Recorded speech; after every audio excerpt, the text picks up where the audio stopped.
New at 11, yet another school leader is out in St. Helens. The new resignation tonight amidst the ongoing sex abuse scandal. Plus, how a broken foot opened a family's eyes to a massive medical markup. If I were to do it again, I would have declined taking it. KGW investigates what you can do to avoid some outrageous fees.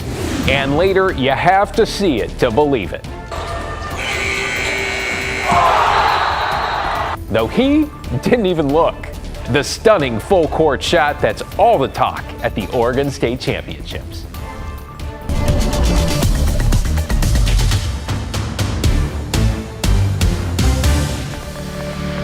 Good evening, David Molko here. You're looking at a live view from downtown Portland as the clouds part just in time for a lunar eclipse. That big show in the sky you can see now getting underway. This comes after the downpours, the thunderstorms, and the hail, which made for a bit of a wild weather day. Many of you sending videos like this showing hail about the size of peas falling this afternoon, blanketing the ground in white before quickly melting away. Though looking ahead, it's going to be all about snow and a lot of it in the Cascades. Let's get right to Chief Meteorologist Matt Zaffino with the latest on our weather impact alert. Hey there, Matt. Hey, David. Yeah, a lot going on tonight. First of all, the eclipse. Well, we got clouds now at the Dalles. Of course, it was clear. We've been looking at the moon from here for the last several hours, or last little bit anyway, but totality is at 11:26.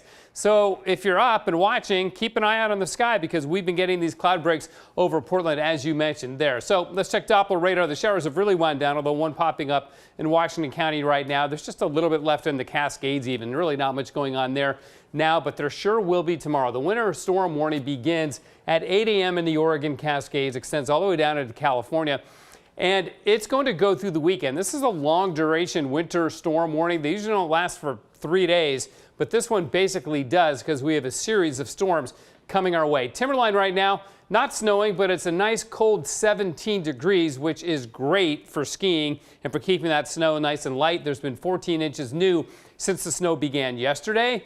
It's been a little bit on the heavier side as the snow level has been dropping, but it's going to stay nice and light as we go through the next several days. So weather impact alert in the Cascades Friday, Saturday, Sunday, but especially Friday night, Saturday into Saturday night and Sunday. Tomorrow morning shouldn't be too bad. We'll end up with heavy snow, wind, and that will create low visibility at times. So if you are driving, make sure you at least have traction tires. If you don't go because the roads are going to be rough. Chains, really good idea, and make sure you have extra supplies in your vehicle.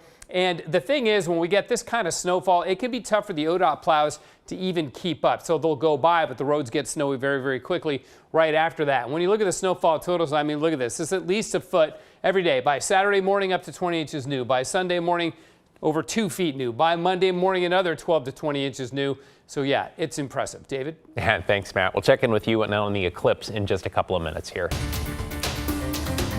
Well, this just into the KGW newsroom. One person has died after a crash in North Portland. Authorities say this was on MLK close to Delta Park just before 7 this evening. Police say they found a vehicle had run off the road south of Marine Drive. The driver died at the scene. It appears only one car was involved. No word yet on a cause. New tonight, Gresham police have named a teenage suspect they say shot and killed a 17-year-old boy. Catherine Cook's in the newsroom with the update. Catherine? David, the shooting happened at Vance Park, and police say it was unprovoked. The suspect is 16-year-old Camarino Vides. Investigators believe he may be armed. At Vance Park in Gresham, a potted rose and foil-wrapped cross adorn the futsal court. They mark the spot where police say 17-year-old Jorge Vasquez was shot and killed in an unprovoked attack. It happened just after 4 p.m., January 23rd. We mourn the loss of Jorge and think about his family. On Thursday, Gresham police identified a suspect in the shooting, 16-year-old Camarino Vides. They also shared this photo of him. Our hope is that the community can help us find this individual so that we can bring justice to this case. Vasquez's homicide was one of 2 in January connected to gun violence in Gresham. Last month, police launched Ceasefire Gresham in response to challenges they're facing with gun violence. It's really unfortunate to have any loss of life events happening, especially with gun violence. Marcel Frazier is the city's Community Partnerships and Violence Prevention Coordinator. He says Ceasefire Gresham tries to address the root cause of violence by doing things like connecting families with resources and services they may need. They're also focused on preventing cycles of violence. Getting out in front of retaliation is super important because if somebody gets shot, maybe somebody will retaliate on their behalf. So it's ultra important that we connect with individuals who are around shootings, not just those who are victims of shootings. It brings our community together. It focuses our effort. In this case, an effort to find this person. Here's one more look at 16-year-old Camarino Vides. Police say anyone who sees him or knows where he is should call 911. In Gresham, Catherine Cook, KGW News. Meanwhile, state lawmakers heard testimony this evening around finding solutions to gun violence. Portland's police chief is one of those who testified, talking about everything from community outreach to firearm safety programs. We're seeing progress in reducing gun violence in Portland, but we have a long way to go, including reducing the significant number of illegal guns on our streets. This comes a day after Oregon's Court of Appeals ruled that Measure 114, that's the state's contentious new gun law, is constitutional. That measure requires a permit to purchase a firearm and completion of a background check before transfer of a gun. Opponents of the measure say they plan to appeal the decision. To get you caught up now on tonight's other headlines, the St. Helens School superintendent has officially resigned. Scott Stockwell had been on administrative leave for the last 6 months or so following the arrest of 2 teachers accused of sexually abusing students. Their cases are still pending. In a statement, the district said Stockwell's departure was in the best interests of both parties. Oregon's governor has fired the director of the Oregon Youth Authority as lawyers for 10 formerly incarcerated young people filed lawsuits against that agency. A warning, the details here are disturbing. The lawsuit accuses Dr. Edward Gary Edwards of groping teenage boys during what should have been routine medical exams at the McLaren Youth Correctional Facility in Woodburn. The lawsuit also accuses at least 5 other staff members of sexual abuse, but does not identify them by name. With any victim of sexual abuse, there's a concern that no one's going to believe them.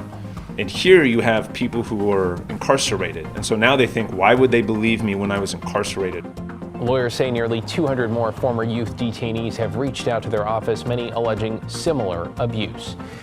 And take a look at this video from Denver where passengers were forced to evacuate onto the wing of a plane after it caught fire. The American Airlines flight was headed from Colorado Springs to Dallas this evening when the crew reported engine vibrations and the plane diverted. Incredible images right there. Americans saying the plane experiencing a, quote, engine-related issue after it landed safely.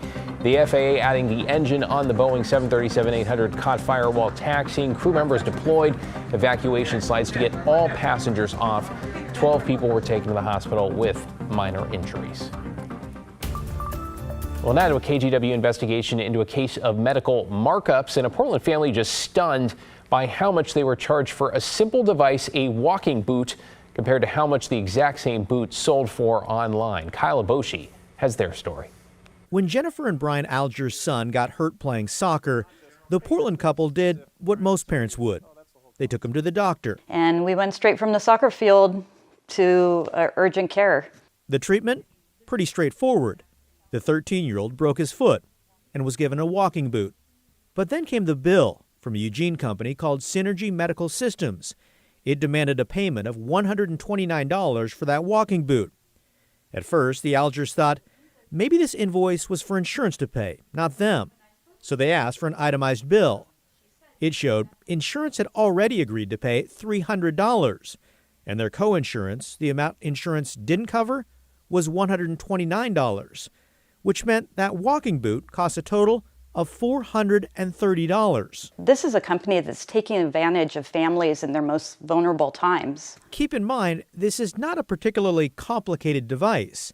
A quick search shows the exact same walking boot is available online for about $50.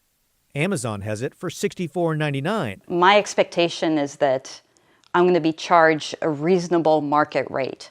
I don't expect I'm going to be taken advantage of when I go to the ER or urgent care because something has happened. The Algers contacted Synergy and asked the company to withdraw the $129 bill.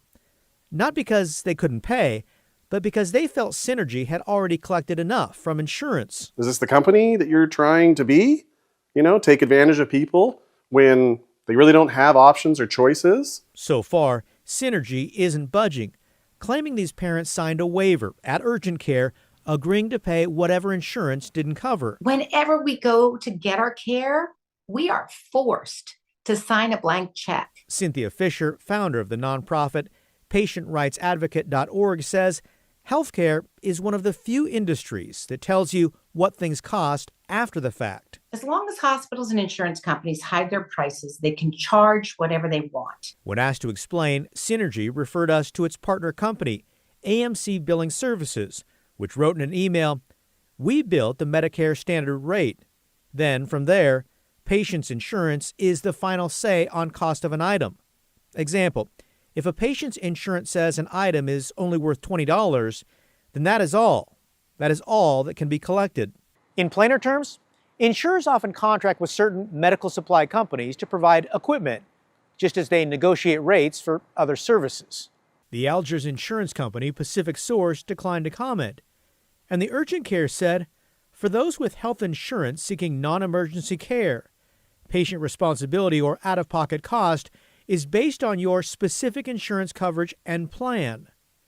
Which brings us back to this walking boot, which cost 700% more than the online price. If I were to do it again, I would have declined taking it and just ordered it and had it the next day. Patient advocates say, when possible, ask about pricing. Find out who's supplying the equipment, if they're in your insurance network, and how much you'll owe out of pocket. If you can wait, pull out your phone and compare prices. And you can say, I refuse to get it. I'll have it delivered to my door in a couple of hours. I mean, we are empowered to do that, and we can do that. The Algiers feel this $430 walking boot helps illustrate a broken healthcare system where profits come before patients. Kyle Aboshi, KGW News. In an update tonight, a federal judge has ordered the Trump administration to rehire thousands of probationary workers who were let go as part of mass firings across multiple federal agencies. They include the Departments of Veterans Affairs, Agriculture, Defense, Energy, and more. The judge saying the Trump administration's firings were done unlawfully. He directed the agencies to report back within a week, showing how they are complying with that rehiring order. The decision, by the way, stems from a lawsuit filed by a coalition of labor unions.